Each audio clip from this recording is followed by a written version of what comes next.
오늘 우리가 읽은 이 본문은 이제 다윗이 통치 후기 마지막 때에 하나님께서 다윗에게 주신 말씀을 기록한 내용이지요. 하나님께서는 다윗을 부르시고 또 다윗을 이스라엘 왕으로 세우시고 다윗의 삶과 또 그 생애를 통해서 하나님의 계획과 약속을 나타내 보여주셨습니다. 그리고 이제 마지막 때에는 친히 말씀을 통해서 다윗에게 분명하게 하나님의 계획과 또 하나님의 뜻을 나타내 보여주고 계신 것이죠. 다윗 역시 하나님으로부터 부름을 받고 또 하나님께서 다윗을 통해서 하신 언약을 통해서 지금까지 하나님께서 동행하심으로 이르렀고 또 마지막 때에 하나님께서 성령 안에서 다윗에게 친히 말씀하심으로 그 말씀을 통해서 하나님이 다윗과 함께하고 또 다윗과 맺으신 그 언약이 무엇을 의미하는지를 분명히 보고 있는 것을 우리가 알게 되어집니다. 다윗, 하나님의 말씀이 다윗에게 임하고 그 말씀을 통해서 하나님의 임재 가운데에 서게 될 때에 다윗에게 나타나는 그 놀라운 역사는 어떤 것일까요?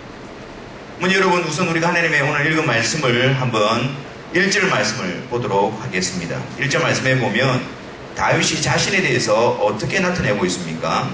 이새의 아들 다윗, 높이 세워진 자, 야곱의 하나님께로부터 기름 부음 받은 자, 이스라엘의 노래 잘하는 자, 이렇게 자신을 묘사하고 있습니다.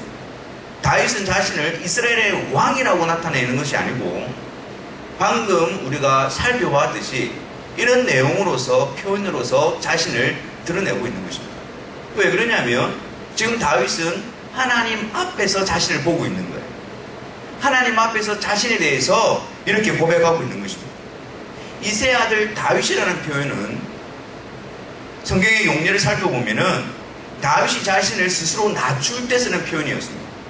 그리고 또한 다윗의 대적자들이 다윗을 비난하고 또 비하시킬 목적으로 쓰는 표현이 이새의 아들 다윗이라는 것이었습니다. 그런데 이런 표현들, 이런 낮고 비천한 표현들을 다윗은 하나님 앞에서 자신을 나타내는데 사용하고 있는 것입니다. 하나님 앞에서 자신을 보게 될 때에 다윗은 자신을 이새의 아들 다윗이라고 말할 수밖에 없는 것이죠. 곧이어 높이 세워진 자라고 표현하고 있는데 이것은 자신의 위치가 높다라는 것을 드러내는 것이 아니고 비천하고 낮은 나를 높은 자리에 이끄신 그 하나님을 고백하고 있는 표현인 것입니다. 자신을 드러내는 것이 아니라 나를 높이 세워주신 그분에 의해서 내가 지금 이 자리에 있게 되어졌다는 것을 고백하고 있는 것이죠. 하나님 앞에서 자신을 바라보게 될 때에 자신이 지금 서 있는 위치, 그 자리, 그것은 자신의 노력과 수고와 열심으로 이루어진 것이 아니라 자격 없는 자기였지만 하나님이 나를 이 자리에 높이 세워주셨다라는 고백을 할 수밖에 없는 것이죠. 그리고 이어서 다윗은 자신을 어떻게 또 표현하고 있습니까? 야곱의 하나님께로부터 기름 부음 받은 자라고 표현하고 있습니다. 왜 다윗은 야곱의 하나님이라고 고백하고 있는 것일까요? 야곱이 누구입니까? 야곱은 속이는 자였고 거짓말하는 자였죠. 하지만 하나님께서는 그 야곱을 하나님의 주권적인 선택으로 선택하시고 그 야곱을 이스라엘로 바꿔놓으십니다. 야곱의 행위나 야곱의 모습 때문에 그런 것이 아니고 하나님의 주권적인 선택과 역사하심으로 말미암아 야곱, 속이는 자를 이스라엘로 바꿔놓으십니다. 그래서 다윗은 야곱의 하나님이라고 고백하면서 자신도 야곱처럼 비천하고 연약하고 불의한 자인데 자신을 이렇게 세워놓으신 분이 바로 하나님이십니다 라는 고백으로 이 표현을 쓰고 있는 것입니다. 특별히 기름 부은 자, 내가 이렇게 서 있는 것은 나의 번영과 나의 성공과 나의 만족을 위해서 이 자리에 서 있는 것이 아니라 기름 부은 자, 하나님께서 행하실 특별한 목적을 위하여 구별하여 놓은 자리입니다 라는 것을 고백하는 거예요. 그래서 다윗은 하나님 앞에서 자신을 바라볼 때에 하나님이 이루신 모든 일들 앞에서 겸손하게 자신을 낮추고 이 모든 일들이 하나님이 행하신 일들이며 또한 하나님께서 나를 통해서 이루실 그것을 위하여 허락하신 것입니다 라는 믿음의 고백으로 서 있는 것입니다. 그리고 자신을 어떻게 소개하고 있나요? 이스라엘의 노래 잘하는 자. 다윗은 많은 시편을 통해서 하나님께 영광을 돌리고 찬송을 하기도 했죠. 그런데 그랬던 자신의 어떤 경건이나 하나님에 대한 신앙이나 그런 모습들을 드러내는 것이 아니고 단지 저는 이스라엘의 노래 잘하는 자에 불과할 뿐입니다. 하나님 앞에서 자신을 끊임없이 낮추는 그 모습, 그것이 하나님의 임재 가운데서 하나님 앞에서 자신을 바라보는 모습일 것입니다. 우리가 늘 하나님 앞에서 있다는 것을 인식하게 될 때에 우리는 그 하나님 앞에 우리 자신을 어떻게 나타낼 수 있을까요? 하나님 앞에서 감히 우리가 우리 자신에 대해서 무엇을 고백할 수 있을까요? 당연히 그 크신 하나님 앞에서 우리의 미천하고 불의하고 우리의 연약하고 부족함을 고백할 수밖에 없을 것입니다. 이런 나를 찾아오시고 이런 나를 불러서 높은 자리, 하나님의 자녀라는 그 영광스러운 주위에 앉혀주신 그 하나님을 찬송하고 고백할 수밖에 없을 것입니다. 그리고 이 세상 가운데에 나를 구별하여 세워서 나를 통하여 하나님의 영광과 하나님의 이름과 하나님의 나라를 이루시는 도구로 삼으시는 그 놀라운 하나님의 섭리 앞에서 우리는 감사와 찬송을 올려드릴 수밖에 없을 것입니다. 또 오늘 본문을 보니까 하나님께서 다윗에게 마지막으로 말씀으로 나타나고 계신데 그 말씀을 통해서 다윗이 하나님의 뜻을 깨닫게 되어지는 데 있어서 중요한 부분을 언급하고 있습니다. 2절 말씀입니다. 여호와의 영이 나를 통하여 말씀하시며 그의 말씀이 내 혀에 있도다 라고 고백합니다. 하나님께서 다윗에게 말씀하셨습니다. 근데 다윗이 그 말씀을 바르게 이해하고 그 말씀을 통해서 하나님의 뜻을 바르게 알 수 있는 것은 바로 여호와의 영으로 인해서입니다. 성령을 통해서 그 말씀이 바르게 선포되어지고 그 말씀이 바르게 펼쳐지는 것입니다. 말씀과 성령은 동일하게 역사하는 것이죠. 우리에게도 기록된 하나님의 말씀이 있습니다. 그런데 그 말씀을 통해서 우리 인간의 지혜와 세상의 가치를 가지고 접근하게 될 때에 우리는 성령께서 기록하신 그 하나님의 말씀의 바른 의미를 깨달을 수가 없는 것입니다.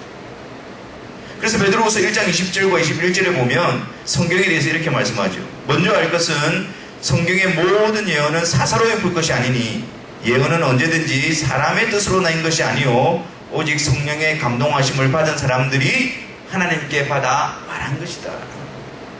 기록되어진 이 성경은 성령의 감동하심을 받은 자들이 하나님께로부터 그 말씀을 받아서 기록한 것이다. 그렇기 때문에 성경은 사사로이 풀 것이 아니다라고 말씀하는 거예요.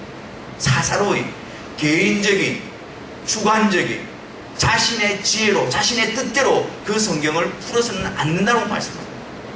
성령의 감동하심으로 기록되어졌기 때문에 여호와의 영이 그 말씀을 통해서 우리에게 펼쳐주시고 가르쳐주실 때에 그 말씀의 의미를 알 수 있게 되어지는 것입니다. 성령의 역사 없이는 하나님의 말씀인 성경을 통해서 바르게 하나님의 뜻을 알 수가 없습니다. 성경을 통해서 나타내신 하나님의 비밀과 계시를 알 수가 없는 거예요. 그래서 바울도 전도할 때에 복음을 전할 때에 고린도전서 2장 4절 5절에 보면 이렇게 말씀하죠. 내 말과 내 전도함이 설득력 있는 지혜의 말로 하지 아니하고 다만 성령의 나타나심과 능력을 한다라고 이야기하는 거예요. 바울이 가서 복음을 전하지요. 하나님의 말씀을 풀어 설명하지요.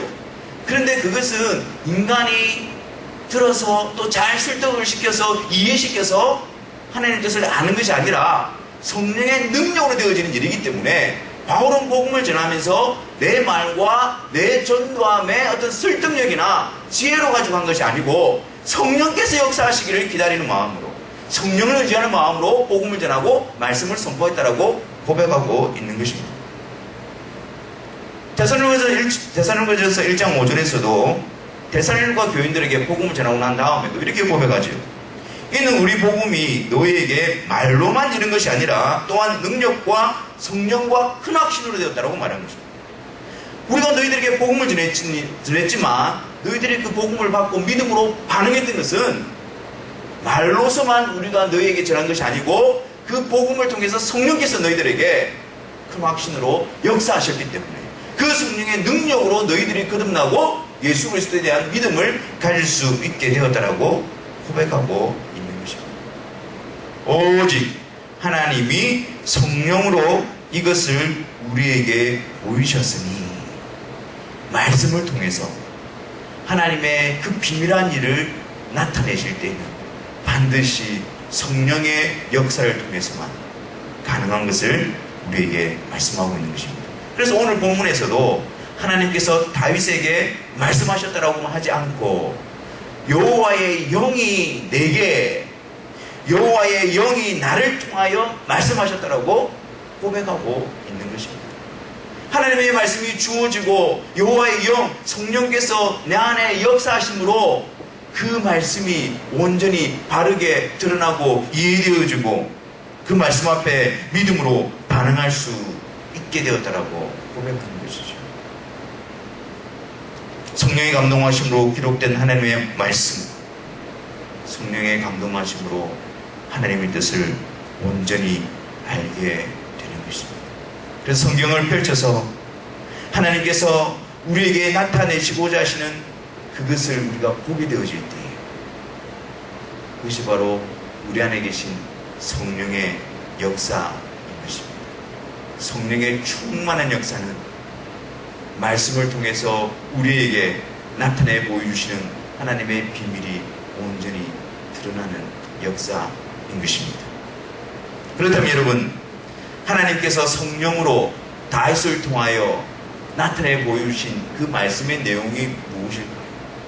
기록된 하나님의 말씀을 통해서 성령이 역사하여 우리에게 나타내고자 하는 그 하나님의 말씀의 의미는 무엇일까요? 3절 말씀 한번 보십시오. 이스라엘의 하나님이 말씀하시며 이스라엘의 반석이 내게 이르시기를 사람을 공의로 다스리는 자, 하나님을 경외함으로 다스리는 자여. 다시 말해서 성령의 역사를 통해서 말씀을 통해서 나타내시고자 하는 그 내용은 바로 사람을 공의로 다스리는 자, 하나님을 경외함으로 다스리는 자, 그분이 누구이신가를 나타내는데 목적이 있는 것입니다. 공의로 사람을 다스리는 자, 하나님을 경외함으로 다스리는 자, 누구를 지칭하는 것일까요? 훗날에 이사야 선지자는 이렇게 예언하고 있습니다. 이사야서 9장 7절에 다윗의 위에 앉아서 그 나라를 굳게 세우고 자금 이후 영원토록 공평과 정의로 그것을 보존하실 것이라. 공평과 정의로 그것을 보존하실 자가 누구이냐라는 것이죠. 그래서 이사야 11장 3절과 4절에는 그가 여호와를 경외함으로 즐거움을 삼을 것이며 그 눈에 보이는 대로 심판치 아니하며 정직으로 세상의 겸손한 자를 판단할 것이며 공의로 그 허리띠를 삼으며 성실로 몸의 띠를 삼으리라. 하나님께서 보내실 메시아에 대한 예언이 어떤 것이냐면 여호와를 경외함을 즐거움으로 삼을 것이고 공의로, 공평으로 이 세상을 통치할 자로 예언하고 있는 것입니다. 그렇기 때문에 하나님께서 다윗을 통해서 성령 안에서 나타내시는 그 말씀에서 지칭하고 있는 하나님을 경외함으로 사람을 공의로 다스리는 자는 바로 예수 그리스도를 지칭하고 있는 것입니다. 성령 안에서 말씀을 통하여 증거되시는 분이 바로 예수 그리스도인 것입니다. 그러면은 예수님께서 공의로 사람들을 다스리신다. 이 말씀의 의미는 무엇일까요? 하나님을 경외함으로 다스리고 사람을 공의로 다스린다는 말씀의 의미가 무엇일까요? 하나님께서는 예수 그리스도를 통해서 이 세상을 심판하십니다. 하나님은 거룩하시고 의로우신 분이시기 때문에 죄악에 대해서, 죄에 대해서 심판하심으로 하나님의 의로우심을 드러내십니다. 그렇기 때문에 이 세상이 하나님의 의로우심, 하나님의 공의 앞에 서게 될 때에 이 세상은 당연히 심판과 형벌과 저주 아래 있게 되어지는 것입니다. 그래서 성경에 보면 모든 사람이 죄를 범하였음에 하나님의 영광에 이르지 못하고 그 죄의 싹은 바로 사망이고 한 번 죽는 것은 사람에게 정하신 것이요 그 후에는 심판이 있을 것이라고 하나님의 의로우심이, 하나님의 공의가 죄에 대해서 선언하고 있는 것입니다. 하지만 그것뿐만 아니라 하나님의 공의는 예수 그리스도 안에서 나타나게 된 것입니다. 그것이 무엇이냐면 예수님께서 하나님의 의로우심 앞에서 우리를 대신하여 우리 죄에 대한 모든 형벌과 심판을 대신 다 받으심으로 예수 그리스도 안에서 용서와 하나님과 화목과 안식을 베풀어 주시는 것 역시 하나님의 공의, 하나님의 의로우심이 이루어지고 선포되어지는 것입니다.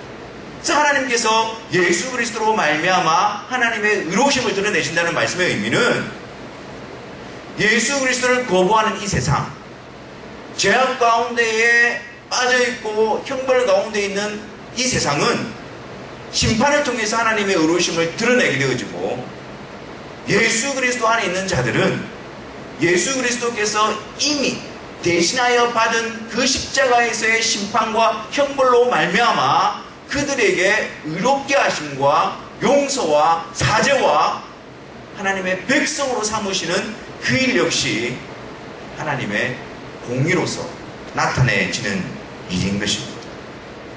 예수 그리스도 안에서 용서함을 받는 것이 하나님의 의로우심이며 예수 그리스도를 거부함으로 말미암아 하나님의 심판과 형벌 아래 있는 것 역시 하나님의 의로우심의 표현이 되어지는 것입니다.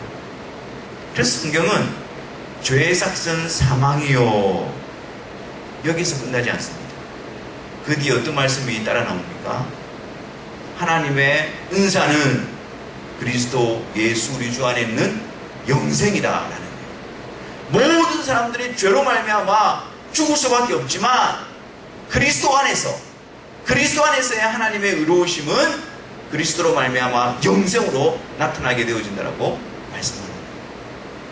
한 번 죽는 것은 사람에게 정하신 것이요 그 후에는 심판이 있으리니 죄악된 세상 가운데에 선포되어진 하나님의 의로우심이 바로 심판으로 드러날 수밖에 없지만 여기서 멈추지 아니하고 이와 같이 그리스도도 많은 사람의 죄를 담당하시려고 단번에 들이신 바 되셨고 구원에 이르게 하기 위하여 예수 그리스도 안에서 구원을 이루어내시는 것, 그 역시 하나님의 공의 이루어지는 모습이 되는 것입니다.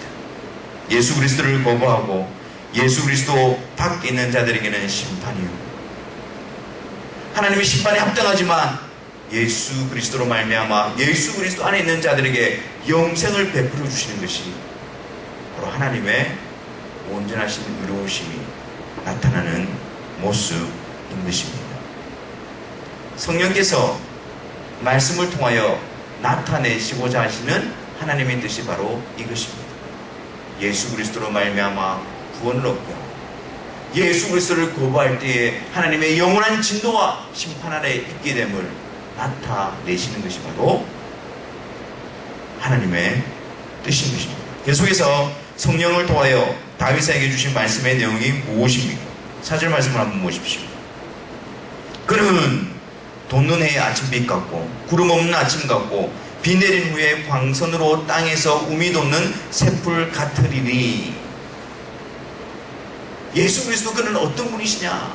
하나님께서 약속하신 그 예수 그리스도는 어떤 분이시냐, 그 예수 그리스도가 오심으로 말미암아 통치하시는 그 나라는 어떤 나라인가 라는 부분을 성령 안에서 나타내고 있는 것입니다.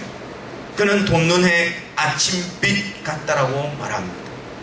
어둠이 물러가고 아침이 밝으며 해로부터 나오는 그 강력한 빛으로 말미암아 어둠이 더 이상 주관하지 못하는 그 나라, 그 일을 이루시는 참빛 되신 그분이 바로 예수 그리스도.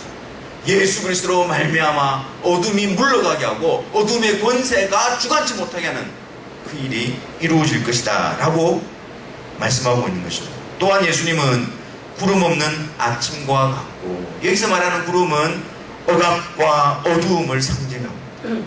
예수님께서 오셔서 다스리시는 그 나라는 죄로 말미암아 당하는 고통, 죄와 사망의 그림자, 불의와 강포, 횡포, 그 모든 죄에 대한 결과들이 다 사라지게 되어지는 그 나라를 나타내고 있는 것이죠. 그리고 비 내린 후에 광선으로 땅에서 우미 돋는 새풀, 예수 그리스도로 말미암아 새로운 생명의 시작을 말씀해주고 있는 것입니다. 모든 자들이 죄로 말미암아 본질상 진노의 자녀였고 허물과 죄로 죽어있던 자들이었습니다. 하나님의 영광에서 떠나있고 하나님 앞에서 죽어있던 자들이었습니다. 이들에게 새로운 생명을 주시는 분이 누구이시냐? 오직 예수 그리스도. 예수님께서 예수 그리스도 안에서 일어나는 일은 우미 돋고 새풀이 되어지는 것, 새로운 존재가 되어지고 새로운 피조물이 되어지는 것, 영원한 생명을 얻어 하나님과 화목하게 되어져 하나님의 백성이 되어지는 그 놀라운 역사가 하나님의 약속하신 그리스도, 공의로 심판하시고 다스리시는 그분으로 말미암아 이루어지게 될 것이라고 하나님께서는 말씀하고 있는 것이죠. 이것이 바로 다윗을 통해서 성령 안에서 하나님이 나타내시고자 하시는 말씀. 그리스도가 누구이신가? 그리스도를 통해서 하나님이 이루시려고 하는 것이 무엇인가를 온전히 나타내고 계신 것입니다. 이제는 하나님께서 이 성령으로 주신 말씀을 통해서 다윗 안에 어떻게 역사하신지를 살펴보기를 원합니다. 성령 안에서 하나님의 말씀을 대할 때에 다윗에게 어떤 역사가 일어납니까? 우리가 성령의 인도하심과 성령의 충만한 역사를 통해서 기록된 하나님의 말씀이 우리 가운데 펼쳐지게 될 때에 우리 안에서 일어나는 역사는 어떤 역사일까요? 5절 말씀을 한번 보십시오. 하나님께서 다윗에게 성령을 통하여 말씀하시고 그 말씀이 다윗을 통하여 선포되고 다윗 안에 드러나게 될 때에 다윗은 이렇게 고백합니다. 5절, 내 집이 하나님 앞에 이같이 아니하냐. 내 집이 바로 그리스도로 말미암아 그리스도가 다스리는 그 나라에 속하지 아니하냐. 그런 확신을 가지고 고백하고 있는 것입니다. 여러분, 우리는 다윗의 모습을 알지 않습니까? 다윗의 불의함도 알고 다윗의 넘어짐도 알고 다윗의 실패됨도 알고 있습니다. 근데 다윗이 무슨 근거로 하나님께서 약속하신 이 나라가, 하나님께서 약속하신 그 그리스도가 내 집을 위한 것입니다라고 확신할 수 있습니다. 다윗이 무엇을 근거로 이렇게 담대하게 확신을 가지고 이렇게 선포할 수 있는 것입니까? 내 집을 위한 것이 아닙니까? 그것은 바로 계속해서 하나님이 나와 더불어 영원한 언약을 세우사. 다윗이 붙든 것은 자신의 모습으로 붙든 게 아니었어요. 다윗이 붙든 것은 내가 얼마만큼 했으니까 하나님께서 그 나라에 나를 들어가게 해주십시오 라고 말한 게 아니었다고요. 하나님, 저는 실패했습니다. 하나님, 저는 불의합니다. 하나님, 여전히 저는 부족합니다. 연약합니다. 하지만 제가 붙드는 것은 하나님께서 나와 더불어 영원한 언약을 맺어주시지 아니하셨습니까? 이러한 나를 하나님이 찾아오시고 나에게 약속을 베풀어 주시고 그 약속을 이루시는 신실하신 분이 하나님이 아니십니까? 그래서 다윗은 지금 자신을 붙들고 있는 것이 아니라, 자신의 모습을 근거로 삼고 있는 것이 아니라 바로 자신에게 영원한 언약으로 찾아오시고 자신과 더불어 그 약속을 베풀어 주신 그 하나님의 신실하심과 능력을 붙들고 있는 것입니다. 이것이 바로 하나님의 말씀에서 모될 때에, 하나님의 말씀을 통해서 그리스도가 드러나게 될 때에 성령께서 역사하시는 역사의 마음, 역사의 모습입니다. 믿음을 일으켜서 하나님께서 그리스도를 통해서 약속하신 그 약속만을 바라보게 하심으로 전혀 불가능한 우리들의 모습 가운데서 믿음으로 예수님을 통해서 우리가 하나님의 나라의 백성 될 것을 확신하게 하시는 것입니다. 그것이 바로 성령께서 우리 안에 역사하시는 모습인 것이죠. 하나님께서 약속하시고 하나님께서 전적으로 이끌어 가실 것을 신뢰하게 하고 의지하게 하고 믿음으로 고백하게 함으로써 그 언약 안에 우리가 있음을 보게 하시는 것입니다. 또한 성령께서 다윗을 통해서 역사하실 때에 하나님의 말씀을 통하여 무엇을 확신하게 되어줍니까? 5절 뒤에 있는 말씀을 계속해서 보겠습니다. 하나님이 나와 더불어 영원한 언약을 세우사 만사에 구비하고 견고하게 하셨으니, 성령께서 하나님의 말씀을 통해서 우리에게 역사하실 때에 우리가 붙드는 그 근거는 무엇이냐? 첫 번째로는 하나님이 나와 더불어 언약을 맺어 주셨습니다. 그리스도를 통해서 그 언약을 저에게 베풀어 주셨습니다. 믿음으로 그것을 보게 하는 것이고요. 또 하나는요, 만사에 하나님이 모든 것을 구비하시고 견고케 하셨음을 보게 하시는 것입니다. 그 약속을 내가 이루어가는 것이 아니라, 내 능력에 그 약속이 주어져 있는 것이 아니라 하나님께서 언약을 베풀어 주시고 그 언약을 이끌어가기 위해서 모든 일에 하나님께서 구비하시고 준비하시고 그리고 그것을 계속해서 붙들어 견고케 하셨다는 사실을 보게 하심으로 우리를 확신의 자리에 세워놓고 계신 것입니다. 여러분 한번 보십시오. 하나님께서 어떻게 모든 것을 구비하시고 견고케 하셨는지를 한번 보십시오. 나는 그들의 하나님이 되고 그들은 내 백성이 될 것이다. 그렇게 말씀합니다. 무엇이 우선되고 있습니다?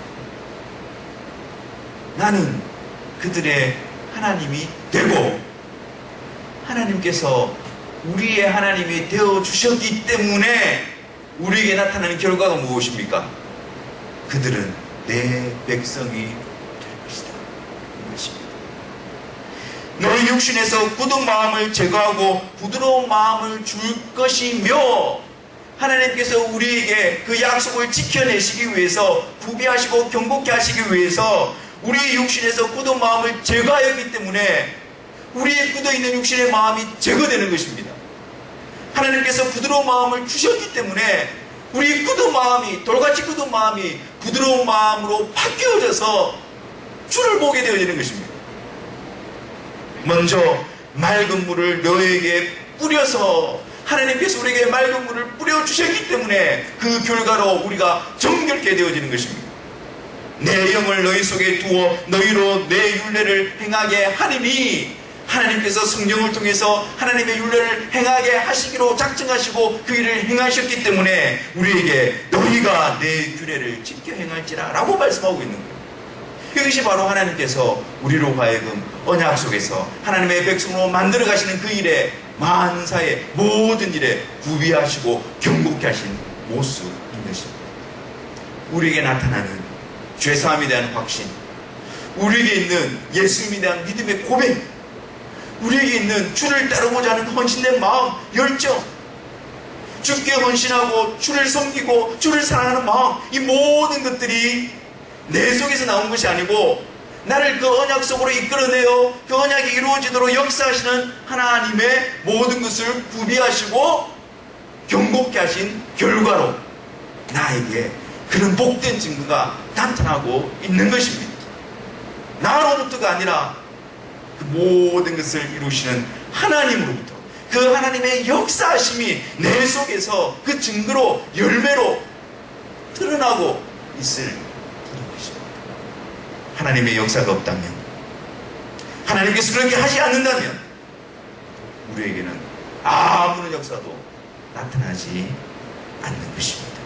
그래서 하나님께서 우리에게 모든 것을 이루어 주실 때 우리가 비로소 무언가를 감당할 수 있는 자가 되는 것입니다.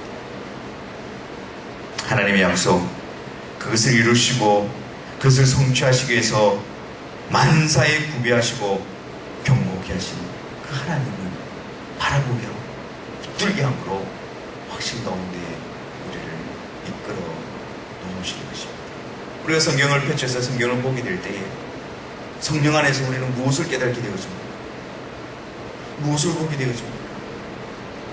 이런 날을 먼저 찾아오시고 그 약속을 이루어 주시기 위해서 하나님께서 지금도 쉬지 않으시고 변함없는 사랑과 신실하심으로 성실하심으로 계속해서 역사하고 있다는 사실을 우리가 확인하고 있지 않습니까? 연약하고 부족하고 넘어지기를 잘하는 우리들 위에 그 근거가 있는 것이 아니라 완전하시고 신실하시고 전능하신 삼위일체 되신 하나님 그분께 우리의 확신의 근거를 세워줌으로 말미암아 우리가 믿음으로 그 놀라운 약속을 붙들게 되어지는 것입니다. 그래서 다윗은 이렇게 고백하지요. 그래서 그 하나님의 언약 맺어주심과 그 하나님의 만사에 구비하고 준비하고 경고케 하심으로 말미암아 나의 모든 구원과 나의 모든 소원을 어찌 이루지 아니하시겠는가 라는 확신의 자리로 이끌림을 받는 것입니다. 나에게서 나오는 것이 아니라 그 하나님의 약속과 그 하나님의 행하심을 바라볼 때에 그래 부족하고 연약하고 불의한 나이지만 그리스도 예수 안에서 하나님의 약속이 나에게 온전히 성취되어질 것을 믿습니다라고 믿음의 자리로 나아가게 되어지는 것입니다. 하지만 여러분 6절 말씀을 보십시오. 그러나 사악한 자는 다 내버려질 가시나무 같으니 이는 손으로 잡을 수 없음이로다. 그것들을 만지는 자는 철과 창자루를 가져야하리니 그것들이 당장에 불사르리로다. 예수 그리스도를 자신의 힘을 삼고 자기 의를 나타내고자 하는 자들, 사악한 자들, 그들에게 예비되어 있는 것은 오직 당장의 불사르리로다. 하나님의 심판만이 그들에게 남아 있는 것입니다. 사랑하는 성도 여러분, 하나님이 세상을 이처럼 사랑하사 독생자를 주셨으니 이는 저를 믿는 자마다 멸망치 않고 영생을 얻게 하려 하십니다는 그 말씀이 왜 복음인지를 아시겠습니까? 이는 저를 믿는 자마다 저를 믿게 되어지는 그 놀라운 역사가 일어나는 자가 얼마나 복된 자인지를 아시겠습니까?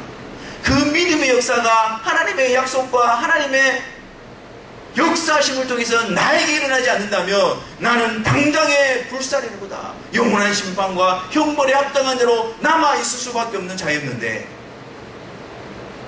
하나님의 은혜로 하나님의 주권적인 역사로 말미암아 저를 믿는 자마다 예수 그리스도를 믿는 자리에 우리를 이끌어 놓으시고 하나님의 말씀을 통해서 성령 안에서 날마다 우리로 하여금 그 하나님의 영원한 언약을 보게 하시고 하나님이 우리를 붙들고 역사하시는 것을 믿음으로 보게 하심으로 확신 가운데 세워놓는 그 놀라운 역사가 우리 안에 있다면 우리는 평생 그 하나님 앞에 감사함으로 찬송함으로 나아갈 수 있어야 할 것입니다.